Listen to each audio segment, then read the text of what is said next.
哥哥，我走还不行吗？不要再打我了，我怕。许流年，20年了，把你找回来是为了弥补亏欠，可你呢？你一回来，坤坤就闹自杀。他昨天刚出院，今天就又被你打成这样。许流年，你这心是石头做的吗？这种表演，你们也信？畜生，那是你弟弟！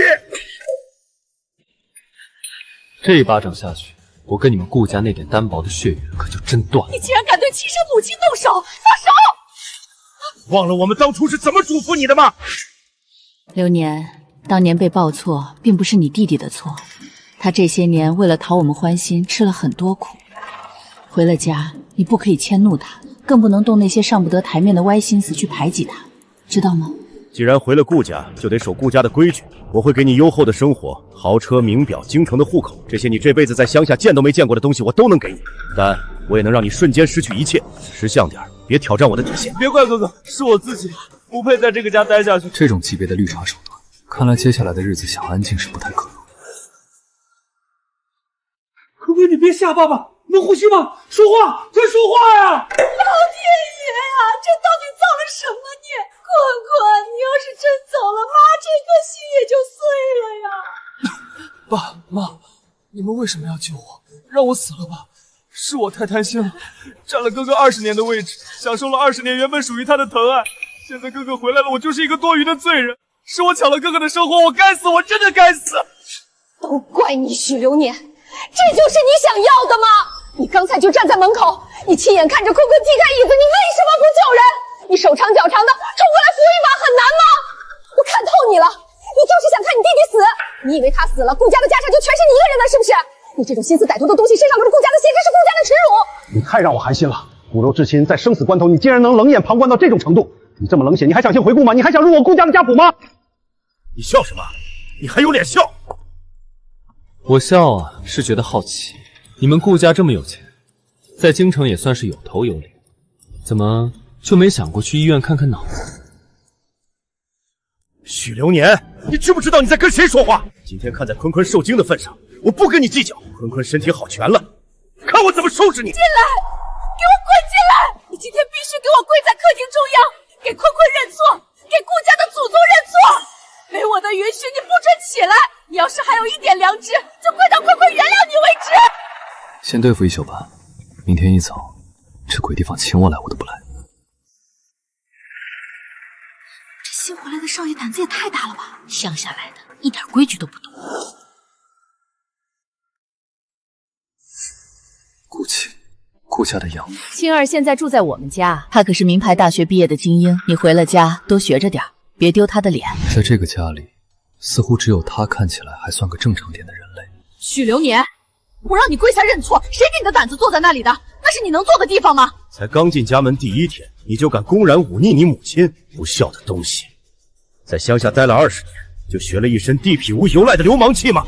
既然你们这么想聊规矩，那我们就把话摊开了说清楚。首先，你们当初找到我的时候，我拒绝过不下10次，我明确说过不想跟你们回来，是你们背着我买通了我的养父母，用某种手段逼着他们劝我，我才踏进这道门的。其次，既然千方百计把我带回来，那就请维持住你们豪门贵族的体面，对我客气点。即便你们打心底里不想对我好，也请管好那个戏精贾少爷，不要随随便便迁怒。最后，想必你们调查我的时候也应该知道，我在那个村子里可是出了名的劣迹斑斑，所以别惹我。在那个民风彪悍，甚至有些蛮荒的村子长大，我只信奉2个道理：第一，人不狠，站不稳，对付恶人，你得比他更像个混蛋；第二，不读书就只能回村做刁民，或者进工厂做牛马。而且我觉得，既然话都说到这儿了，咱们很有必要再去那家最权威的机构做个 DNA 鉴定。而且我觉得，既然话都说到这儿了，咱们很有必要再去那家最权威的机构做个 DNA 鉴定。你什么意思？毕竟，我对自己这颗脑子还是挺自信的。可看看你们2位，实在是蠢得有些惊天动地。我就在怀疑，这基因突变的是不是有点太离谱了？许流年，你说什么？你竟敢骂老子蠢！你这个不知好歹的东西！我们把你接回来过好日子，你竟然……难道你们不蠢吗？你们才刚把别墅门打开，那个傻逼就在门口刚好掉了上去，这么巧，他是算准了时间，还是你们在门上装了感应器，门一开他就开掉？别墅里，单单是我这一进门看到的，就有4个保姆在忙活。那个傻逼，作为你们千宠万爱的少爷，他一个人在大厅里，又是在梁上套绳，就是吭哧吭哧搬椅子，这么大动静，你们这些拿高薪的保姆全是瞎子聋子，竟然没一个人发现。他在玩苦肉计，你们看不出来？别逗了，我说句难听的，回村里给我村东头那只大黄狗喂根鸡腿，他看一眼都能看明白这出烂戏。还是说，其实你们早就看出来了，只是你们根本不在乎真相，因为你们更喜欢那个会演戏的傻逼，而对我这个亲生的根本没有感情。又或者，你们打心底里觉得我是农村长大的，没见过世面，可以随你们心意揉搓欺辱，对吗？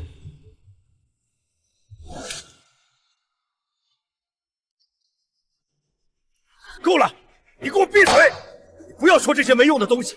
什么巧合，什么保姆，那都是你的歪理邪说。作为晚辈，你竟然敢如此辱骂你的亲生父母！你读的那些书都读到狗肚子里去了吗？你眼里还有没有长幼尊卑？你这就是忤逆，是不孝！你这个目无尊长的忤逆子！抓不到道理就开始玩道德绑架这一套。顾先生，我真的很怀疑，你这顾氏集团的江山到底是凭本事打下来的，还是凭你这还不如街坊邻里好老妹的胡搅蛮缠给骗回来？你竟然拿你爸跟长生父比？比喻不踏当。我看他现在这副蛮不讲理的样子，挺传神的。行了，别在这儿演这种慈父严母被逆子气吐血的戏码。反正你们打心底里也不喜欢我，觉得我这个乡下长大的孩子丢了你们顾家的脸。正好，我也看不上你们这股子自以为是的蠢劲儿。天太晚了，这荒郊野岭的没车，我也懒得折腾。明天一早我会直接离开，今晚就算我借宿一宿。所以接下来的几个小时，只要你们别来惹我，大家都相安无事。如果谁再想给我立规矩，或者再演什么上吊自杀的烂戏，还愣着干什么？给我找个空房间，我要休息。许流年，你以为你是谁？你以为你现在是在对谁发号施令？这里是顾家，是我顾振海的地盘。你流着老子的血，吃着老子的饭，竟然敢在这儿装大爷！你个乡下来的野种，没教养的东西！我今天非替你那个短命的养父好好教训教训你！你这个畜生！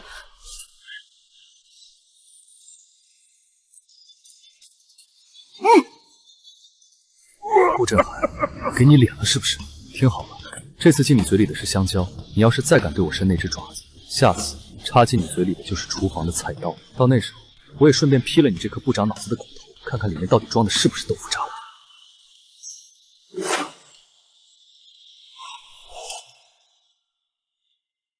这些温室里的富贵花，真以为嗓门大就能压住人？老子从有记忆起，就跟村里那群没轻没重的小崽子干架。这种见过血的杀气，就凭他一个在写字楼里指手画脚的奸商，受得了吗？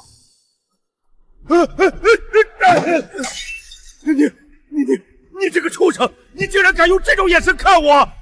怎么，还没被香蕉怼够？想试试更凉快的？流年，你别乱来，这可是你亲生父亲。父亲，在这个家里，我只看到了一群自以为是的蠢货。青儿，顾青，你带他去休息，快带他上楼。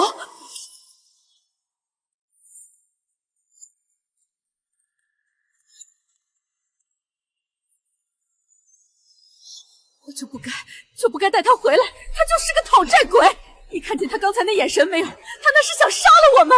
你以为我不知道？可他是全县第一，在城里的重点大学也是尖子生。尖子生又怎么样？这种狼崽子养不熟的。妇人之见，京城圈子里谁不知道坤坤身体弱，学习也只能算中等。要是出了个考研状元，那是多大的面子！到时候生意墙上那些老家伙谁不羡慕我有这么个天才儿子？先稳住他，等他考研出了好成绩，把顾家的名声打出去。到时候他要是还这么不听话，我有的是办法让他知道什么是社会的残酷。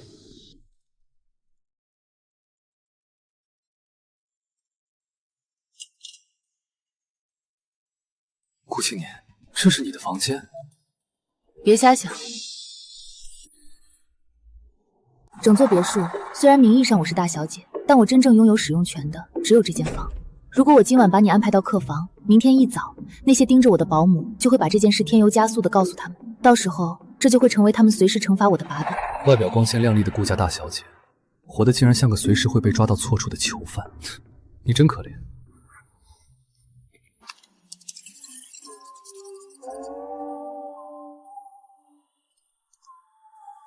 你在写代码？是的，竞赛用的。你还挺厉害的。顾坤这个人心胸极窄，今天他在你手里吃了这么大的亏，绝对不会善罢甘休。让他尽管来。你很有骨气，但在这个家里，骨气是最没用的东西。明天一早，你大概率会被那对愤怒的夫妻赶出门去。这里面有几万块钱，虽然不多，但足够你回到那个村子，或者在京城租个房子过渡一下，帮你度过眼前的难关。你为什么要帮我？大概是因为我也被淋过雨，在这间屋子里，所有人都在算计价值，只有我是多余的。顺手给你撑把伞，不是因为你是我弟弟，而是因为我看那个拿雨淋别人的人很不顺眼。妈的，这女人笑起来还真特妈美。早点休息。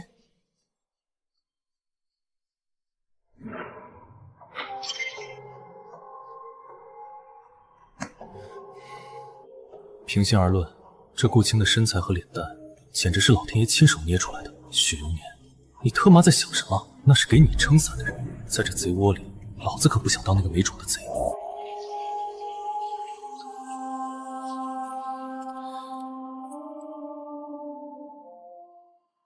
比起老家硬邦邦的木板床，这地毯还挺舒服的。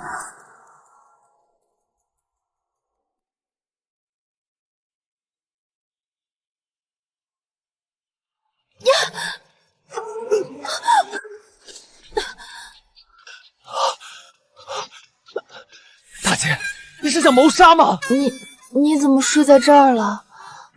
我准备去洗漱，没看到地上有人。大小姐，你这间房统共就这么大点地方，我一个1.8米几的大活人横在这儿，你都能踩上来。你这脑子果然是被顾家人传染了。谁让你昨晚不出声的？我倒想出声，可你昨晚睡得跟猪一样沉。再说，你这名声在顾家本来就风雨飘摇，我要是真不管不顾爬到你床上去睡，那我估计今天就不是被赶出去，而是被你那对丧心病狂的父母直接送去沉江了。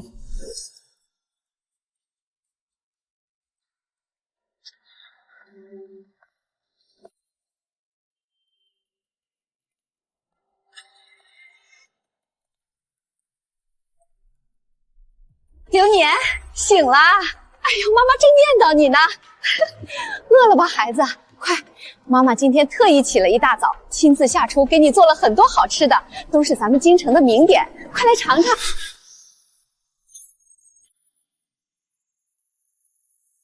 事出无常必有妖，这必有诈。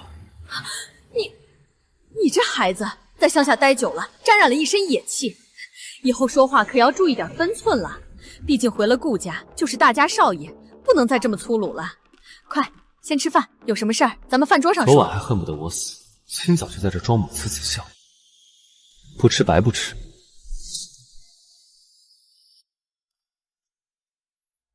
这种货色我在村里见的实在太多了，本事不大，烂心眼不少。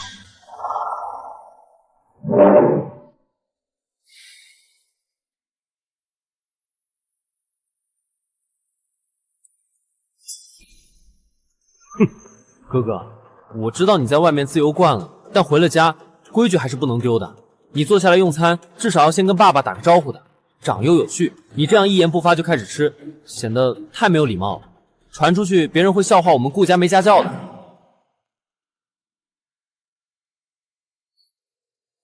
吃饭要是堵不住你那张嘴，哥哥你怎么能这么说话？行了，都别在这儿给我演这出兄友弟恭的烂戏了，尤其是你。收起你那套下三滥的小聪明，你也不用在这儿想方设法拐弯抹角的逼我走，因为老子根本不用你逼。这顿早饭就当是你们昨晚吵到我睡觉的补偿，吃过这顿饭，老子立马就走。哥哥，你怎么能这样揣测我？从来没有想过要逼你走啊！我知道我错了，是我太自私了，要不然还是我走吧。这本来就是哥哥的家，是我偷走了哥哥整整20年的人生，我对不起顾家，我更对不起哥哥。别演了，你戏太多了。还有，收起你那副悲天悯人的德行，少往你自己脸上贴金，偷走我的人生。听好了，老子自打上学那天起，不管是在村口的小破校，还是在县里的重点高中，老子永远是全学年第一。国内国外的各种奥赛、编程竞赛，老子早就赢麻了，那是老子一刀一枪拼出来的资本。那，你有什么？离了这间别墅，你就是个狗鸡巴不是的吊车尾。你怎么偷走我的人生？用你那满脑子的江湖，还是用你那点茶里茶气的算计？该不会你真的以为出生在这个充满铜臭味的富贵之家，就是人生的一切了吗？就你这种狭隘到骨子里的认知，这辈子估计也就这样了，连特么正经的4个菜都吃不上。以后离我远点，别来惹我，否则老子长矛战士，谁来谁死。够了，许流年，你看看你现在像什么样子！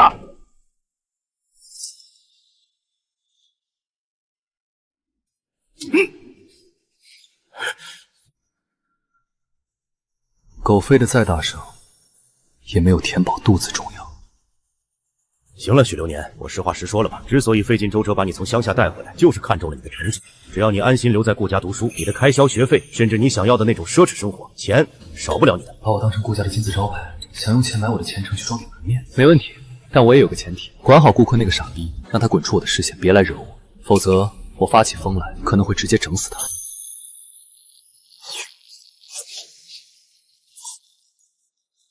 哥哥，虽然你以前在乡下穷惯了，没见过这些精致玩意儿，可你这样吃东西也太没吃相了。这要是让圈子里的人看到，会给顾家丢人的。爸爸最看重你，你这样真的不像我儿子。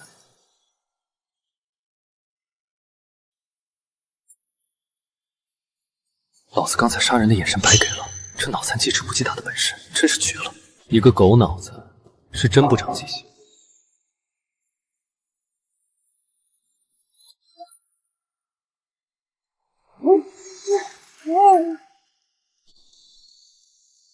喜欢叫唤是吗？老子帮你润润喉。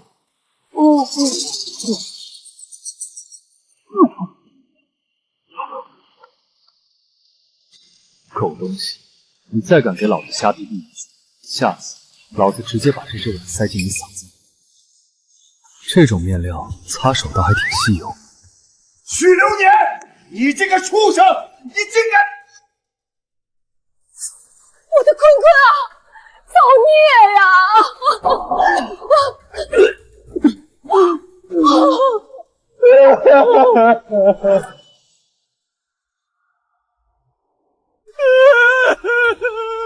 你老爷们儿，大早上的号什么丧？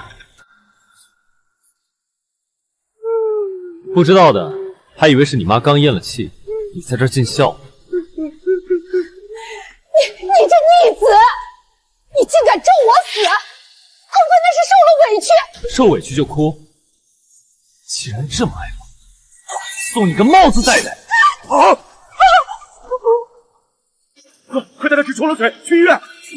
那个少妇分明是请回了一个煞星。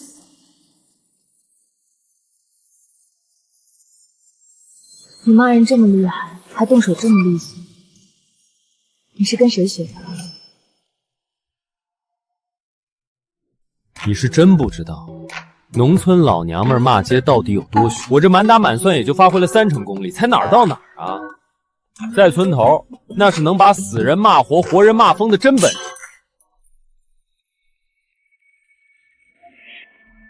这种味道怎么这么勾人？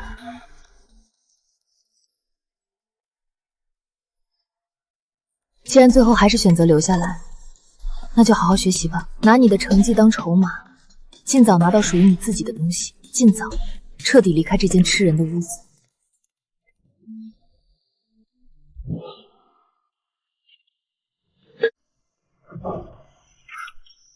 看来顾振海是真怕我把他们那宝贝假儿子活活打死，竟然专门请了这2个人高马大的人肉盾牌来家里贴身保护。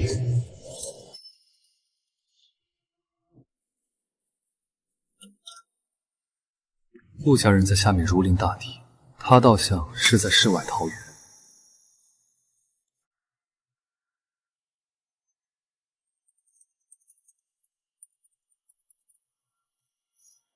坐久了有点累。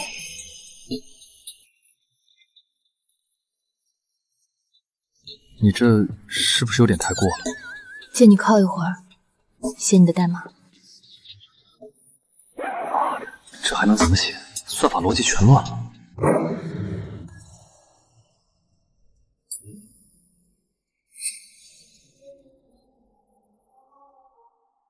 姐，你对他是不是也太好了点儿？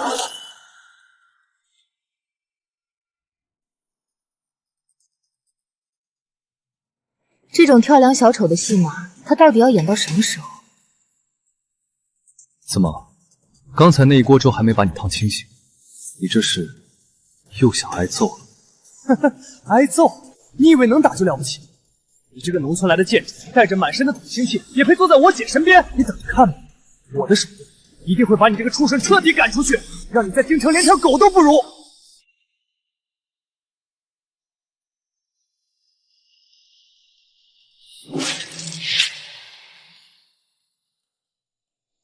啊！救命啊！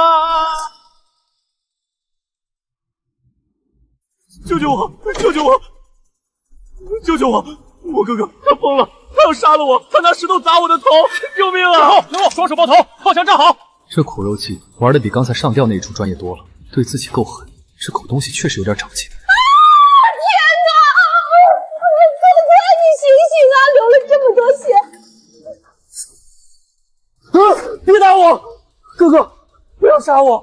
哥哥，我走还不行吗？家产我都不要了，我全都给你！求求你放我一条生路吧！畜生！你这个没有人性的畜生！你看看你都做了什么？那是你亲弟弟，你竟然敢在光天化日之下对自己的至亲痛下杀手！你是怎么敢这样欺负坤坤的？许流年，我告诉你，你完了！我要报警！我要把你这个杀人犯送进监狱！我要让你这辈子都在牢里烂掉！两个臭傻逼！既然你们这么爱玩这种贼喊捉贼的烂戏，那也别怪老子不讲武德，直接掀了你们这破戏台子。你还敢嘴硬？坤坤都快被你杀死了，你还有什么德行可言？你这个畜生！啊！我的脸！别急着好丧，捡起来，自己看。你这个农村来的贱种，我一定会把你赶出去！怎么傻眼了？刚才不是还要报警，不是要把我送进监狱吗？我这个人有个习惯，无论到了哪里，都习惯随手装几个隐蔽式监控，尤其是知道顾坤这个傻逼肯定想坑我，那我就更得给他准备点惊喜。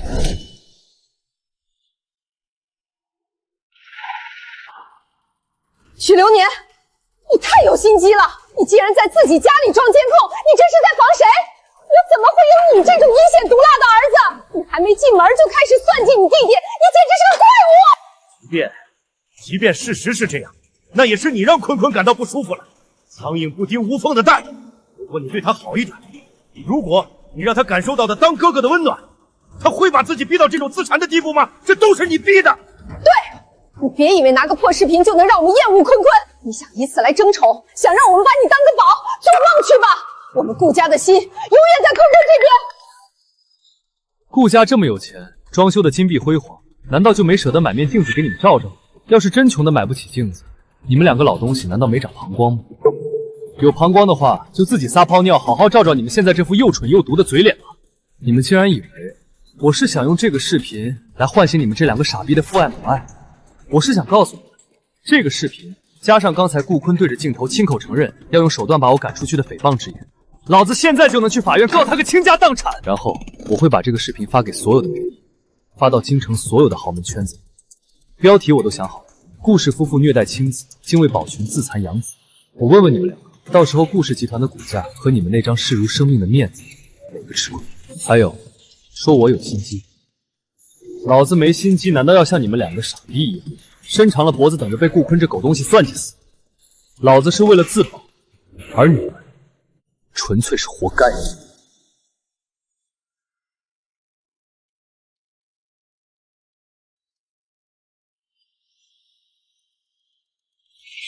年，你到底想怎么样？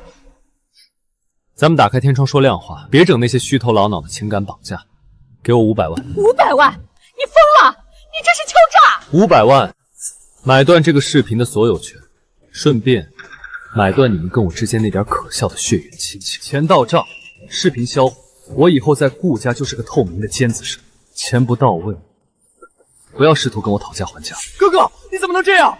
你以为爸爸妈妈赚钱很容易吗？500万啊，那可是普通人家几辈子都赚不来的天文数字，你怎么能说的这么轻松？你眼里除了钱，难道就真的没有一点点家人的温情吗？爸爸，别给他！这种贪得无厌的人，你给了第一次就会有第二次，他这就是在吸顾家的血啊！说得好，坤坤果然是咱们顾家的贴心小棉袄。既然咱们这位好弟弟觉得500万太轻松了，体现不出我这种吸血鬼的专业素养，现在是1000万。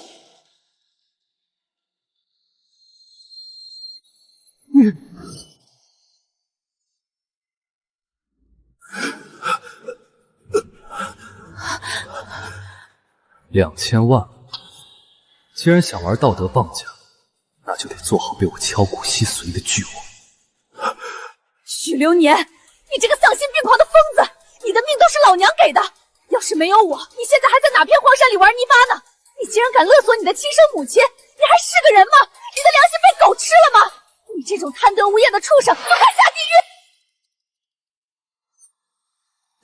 ！4000万，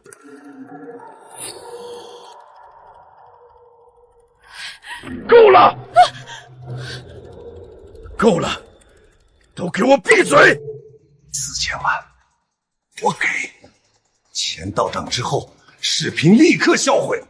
从此以后，你跟我们顾家，跟我和你妈断绝一切关系。好啊。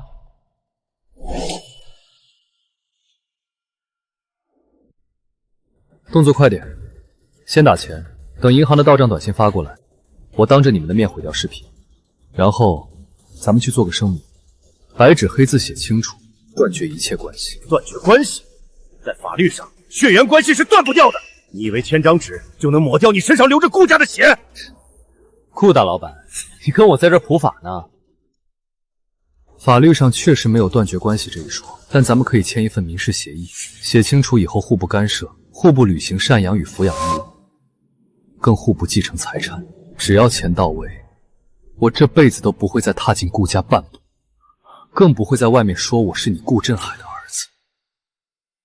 对我来说，这4000万比那虚无缥缈的血缘实惠多了。从我个人大户给那个尾的卡号转4000万，现在立刻，不用问为什么，马上办。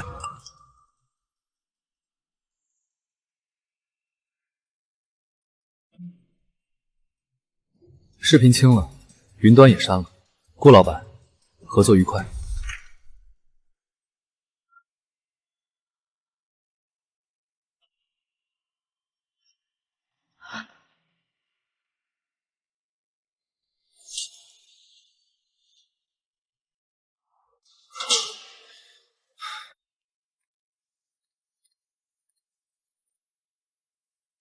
送我。怕我反悔，回来再抢那5斗米。不，我是觉得你真厉害，换作是我做不到。我没你那份破釜沉舟的胆量，也没你那种不计后果的狠劲儿。他确实是这破地方唯一的亮色。顾青，你人真好。等我长大。真的是不知天高地厚的小屁孩。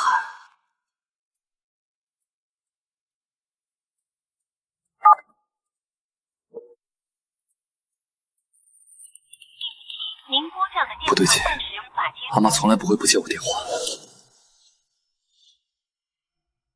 对不起，您拨打的电话正在通话中，请稍后再拨。小年呐，哎呦，你可算来电话了，你家出事了！王婶，慢点说，我爸妈呢？昨天后半夜来了好几辆黑漆漆的大轿车，下来一帮穿西装戴墨镜的，跟土匪似的。顾尤飞说把你爸妈塞进车里就拉走了，说是要送去什么更远的地方享福。可我看那架势哪是享福啊，分明是绑架。那家里的东西呢？谁啥也没带走，门都给锁死了。那帮人临走还说让你断了念想，好好在城里待着。小年，你是不是得罪大人物了？顾振海，你这两个老傻逼，口口声声说弥补我，反手就断我后路，拿我养父母当人质来拿捏我。既然你们想玩绝的，那咱们就看看到底谁先撑不住。我有本事，现在又有了这4000万，在京城这片地界，我想做什么做不成。哎呦，小年，你小子舍得给哥打电话了？在京城豪门过得咋样？是不是吃香的喝辣的，把哥几个都忘了？龙哥，我被顾家那俩傻逼扫地出门。啥玩意儿？他们敢动你？妈的！当初看他们穿的人模狗样的，才让你跟他们走，竟然敢欺负我弟弟！龙哥，我现在需要人手，我在京城租了个地方，你们能不能来拉兄弟一把？放屁！你龙哥我是那种怂包吗？你等着，老子这就带人进京。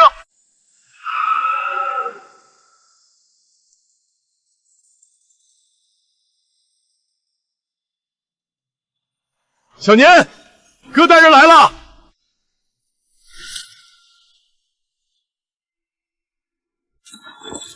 小年，这么多，你抢银行了？龙哥，带兄弟们租个像样的地方住，剩下的去买几台顶配的电脑，剩下的钱你们留着开销。妈的，小年你放心，以后你让哥几个往东，咱们绝不往西。谁想动你，得先从老子们的尸体上踩过去。不够，龙哥，光有力气不够，还得有脑子。从明天起，你们帮我办几件事儿。顾家，你们断我后路，送走我养父母，以为能困死我。这4000万就是我亲手给你们挖坟的第一铲土。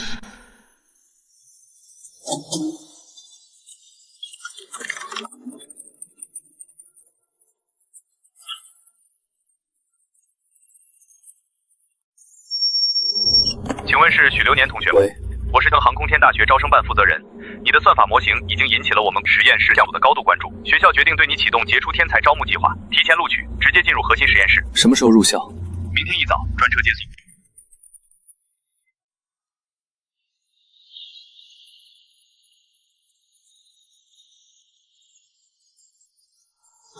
7年了，流年，这个项目如果没有你，至少还得推迟10年。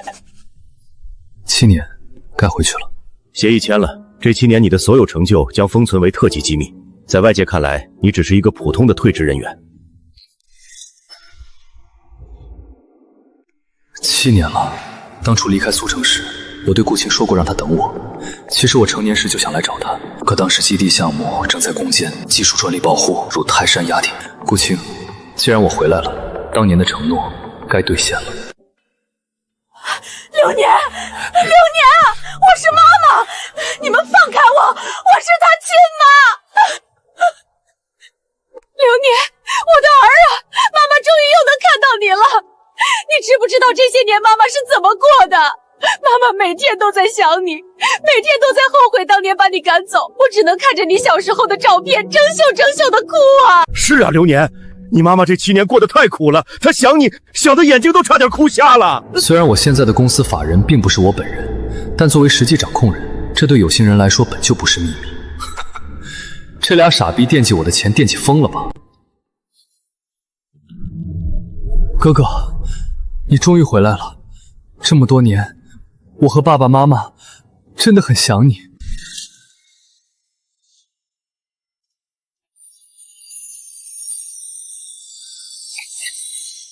退后，都离远点，都离远点。哥哥，你怎么能这样？你现在功成名就了，难道你就不认我们了吗？流年，做人要讲良心啊！爸爸妈妈当年也不想你被报错呀，那种意外谁能控制？这些年我们一直在找你，好不容易把你找回来了，你又头也不回的去了京城。妈妈盼了你7年，整整7年啊！总算把你盼回来了，你就这么对待亲生母亲吗？你的心到底是什么长的？流年，以前是我们不对，是我们没能照顾好你，你就原谅爸爸妈妈吧，回来吧，让我们有机会补偿你，哪怕你想要天上的星星，爸爸也一定给你摘下来。哥哥，你要是不原谅爸妈，我就长跪不起。我们给你跪下了，求求你回家吧。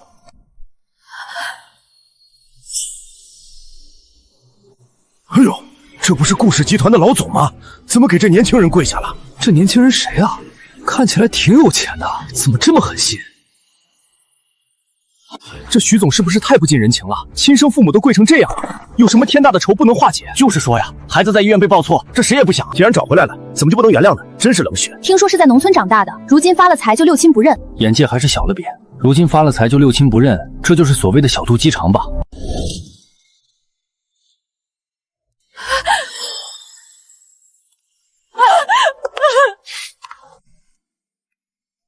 为了那点利益，顾振海连老脸都不要了。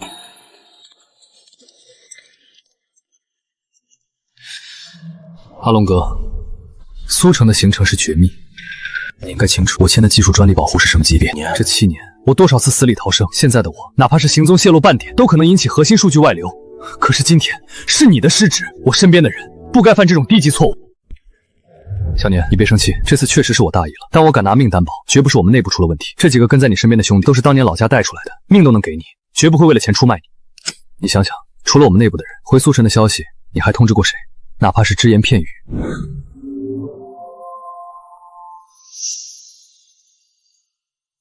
我知道是谁了，还能是谁？我那养父母！小年，有了这电脑，你就能考状元，带爸妈去城里享福了。顾家第一次上门时，养父母看着那几箱现金，眼神中流露出的那种无法克制的贪婪的渴望。小年，回京城顾家吧，这样家里才能活下去啊！从小到大，他们对我确实有恩，家里有点荤腥都给了我。为了我的前程，他们弯了一辈子的腰，但他们也太贪财了。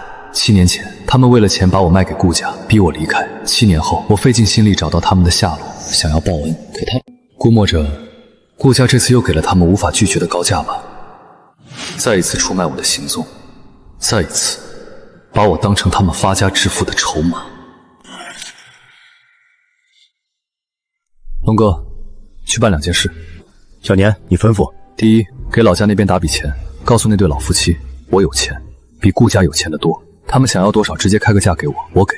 但要把事情的严重性原原本本的告诉他们。告诉他们，我现在的身份涉及特级保密，如果他们再随随便便出卖我的行程，那就不止家庭矛盾，那是危害公司利益，到时候谁也保不住他们。明白了，我这就让手下办事。那要不要把他们接过来？别让他们来了，见了面除了要钱和哭诉没别的。等我忙完这一阵，等苏城这摊子烂事结了，我再亲自回去看他们，毕竟他们养我一场。好，我这就吩咐下去。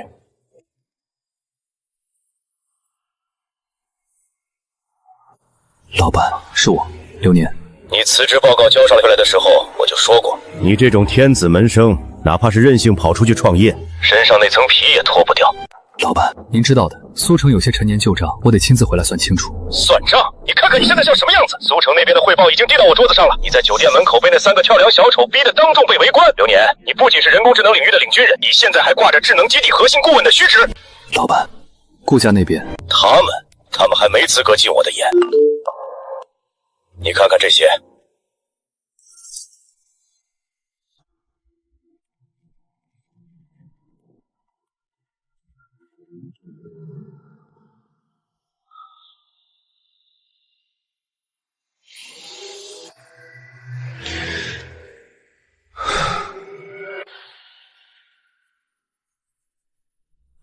人工智能巨头不认亲生父母呢？许流年神秘背景曝光，疑似参与绝密项目。流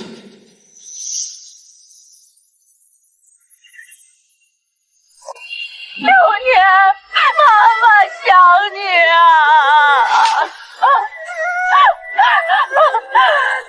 妈妈想了你7年啊！哥哥，我们给你跪下了，你就原谅我们吧。才发生在酒店门口的事，不过短短2个小时，视频就已经剪辑完毕，配音上架，甚至直接冲上了热搜高位。舆论胁迫，他们想用这种杀人不见血的方式，逼我在这场道德审判中低头。只要我为了名声选择握手言和，他们就能顺理成章地趴在我身上，吸干我这7年攒下的所有财富和地位。流年，看清楚了吗？这就是你所谓的个人私事带来的后果。老板，我没想到他们会无耻到这种地步，连当年的买断协议都不顾了。那是你的家事，我不管，但我管的是公司安全。你知不知道你现在的身份有多特殊？你不仅是公司的核心，你更是我们智能基地人工智能项目的灵魂。一旦你的背景因为这起荒唐的家庭纠纷被深度挖掘，被外面那些虎视眈眈的眼睛盯上，你面对的就不是谩骂，而是暗杀和绑架。流年，你脑子里装着的那是足以改变未来竞争形态的公司神器，你绝不能出事。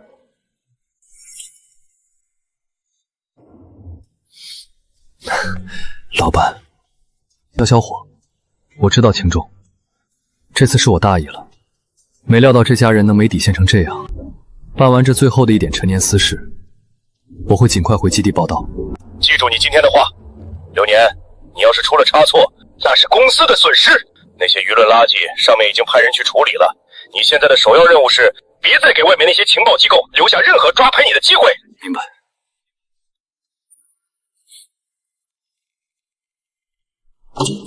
龙哥，小年，都在楼下备着呢，准备一下。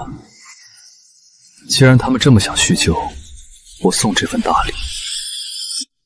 坤坤，快看看那几个大 V 转发了没？只要把许灵叶那个公司搞臭，他就得乖乖拿着支票来求我们闭嘴。这就是舆论的力量。他再有钱又怎么样？只要背上不孝的名声，他那些合作伙伴全得跑光。怎么回事？刚才那条点赞过万的视频不见了。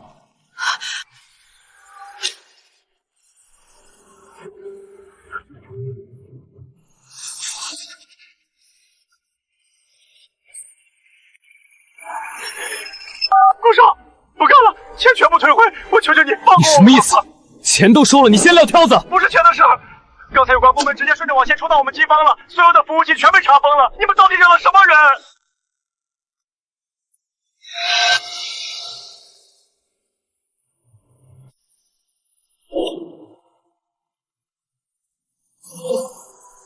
这个许流年，他现在到底有什么通天的背景？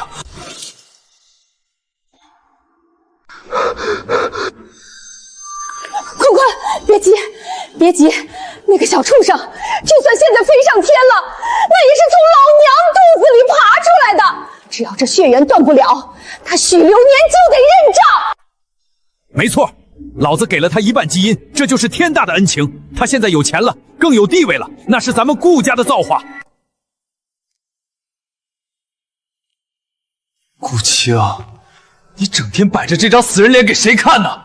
你给老子记清楚了，下个月咱们就办婚礼，你马上就是老子的老婆了，给老子笑！顾坤，我最后说一次，如果你们非要逼我领证的，你们得到是一具尸体，我宁愿死，也不会让你这种人碰我一下。死？你敢死吗？你别忘了，你那对亲生父母现在在疗养院里享福呢。你要是敢死，我就让他们两个老东西下去给你陪葬。你也就只会这点鸡精狗盗的手段了。顾坤，你知道吗？跟你比起来，许流年就像是天上的云，而你连地上的烂泥都算不上，甚至拿你跟许流年相提并论，对他来说都是一种莫大的侮辱。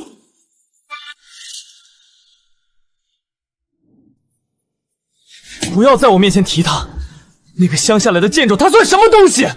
听清楚了，我才是顾家唯一的儿子，我才是这间别墅未来的主人。哼，顾青，你少在这装什么清高！你别忘了，这些年你穿的名牌、开的好车、吃的山珍海味，都是谁给你的？你不过是我们顾家养的一头金丝雀，让你嫁给坤坤，那是你几辈子修来的福分。顾青，我没耐心听你在这要死要活，你自己考虑清楚。要么你下周乖乖跟坤坤领证，继续做你的顾太太；要么你那对正在疗养院里靠我的钱续命的亲生父母，明天就会因为意外断药。许流年，你怎么进来的？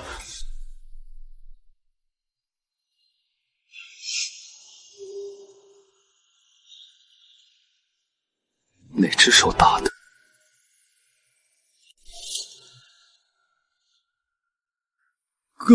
哥哥，您这是干什么？顾青，她可是我的未婚妻，我教训自己的女人，这种家务事，您贵为大老板，也要亲自动手管吗？不说，好，那就默认是两只手都动了。动手！救命！救我！坤坤，我的坤坤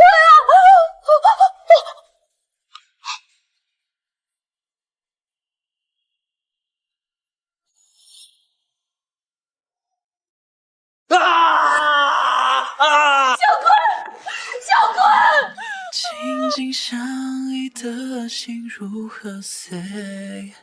顾青，你知不知道，这8年里，你是我唯一的魂牵梦绕。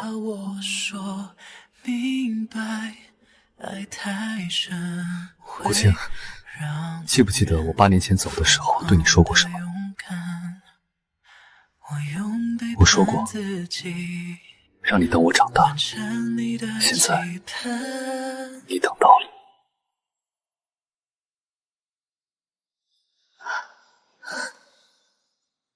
我就知道，流年，你一定会回来，带我逃出这个吃人的牢笼。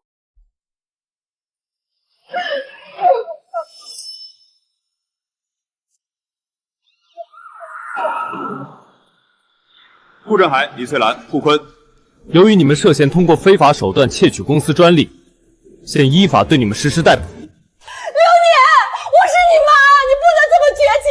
我们只是发了个微博，我们不知道什么国家机密啊！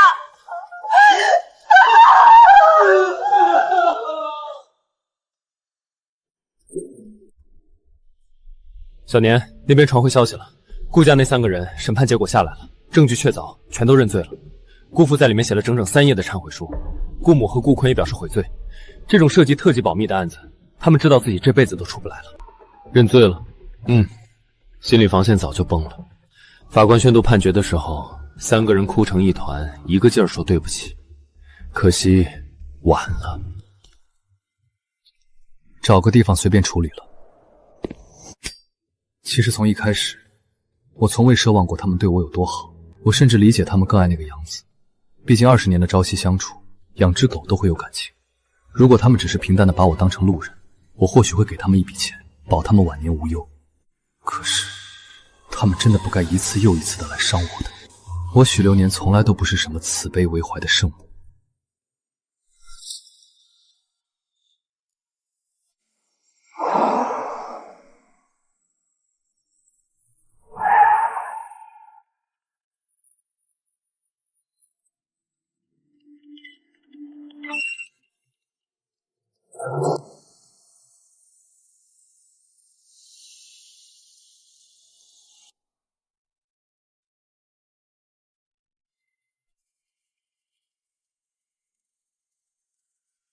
顾青，这里和顾家完全不一样。这里没有那些昂贵的古董装饰，没有成群结队的佣人伺候，甚至连出门买件衣服可能都要打报告。规矩很多，行动范围受限，甚至连网络都是内部监控的。你能适应吗？我既然决定跟你走，就做好了所有的准备。在这世上，除了你，我已无处可去。你在哪里，我就在哪里。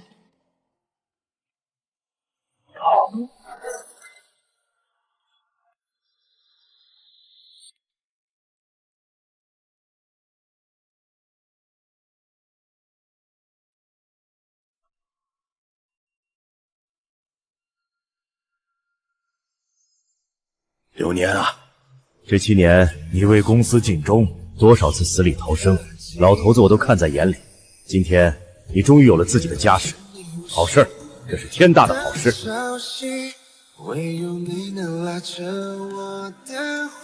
顾青，我没能给你一个盛大婚礼，甚至没法留下一张发给朋友的照片。这一生，我守家狗，一守你。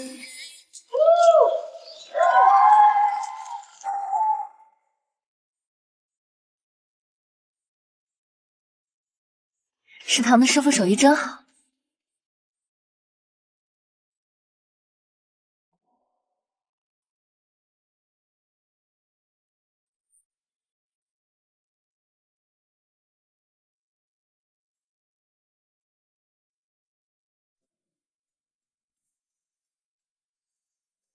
只有这么大点地方，委屈你了。傻瓜，有什么好委屈的？在顾家，每天都要防着那些如毒蛇般的算计，哪怕是睡在金丝楠木的大床上，心也是悬着的。只有在这里，听着窗外偶尔经过的巡逻脚步声，我才觉得这是我这辈子待过最安稳的地方。顾青，听我说，当初我从顾家拿走的4000万，如今已经滚成了足以惊动整个行业的人工智能帝国。哪怕我不在这里了，这些资产也足够你一辈子衣食无忧，活得光鲜亮丽。我想让你去打理公司，去做那个自由自在的女皇，而不是困在这个连出门买个菜都要打报告的牢笼里，陪我过这种枯燥的高压生活。我不要管理公司，更不想再去外面那些名利场里抛头露面。可是在这里，你没有自由。顾青，你明白吗？一旦入住这里，你的社交圈萎缩到几乎为零，你不能随便联系外界，不能随意发朋友圈，甚至连和你那些远亲通话都要受监控。我不想把你绑在我身边。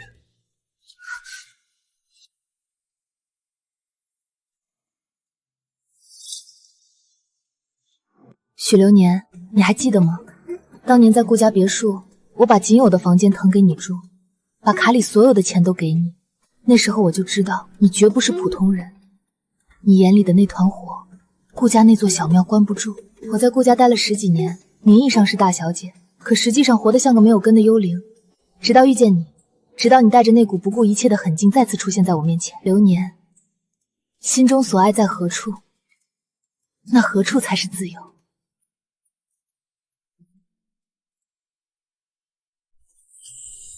流年，这位就是你的贤内助。顾青，以后负责我的生活和后勤助理。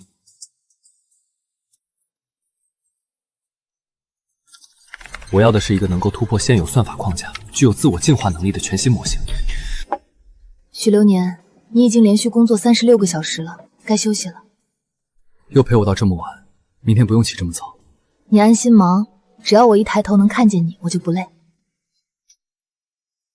顾青，谢谢你。傻话，我一直都在。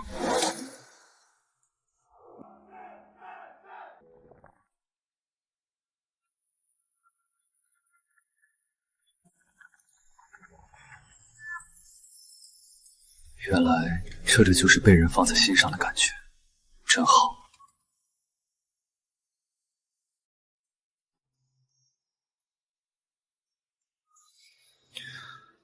在煮什么？好香。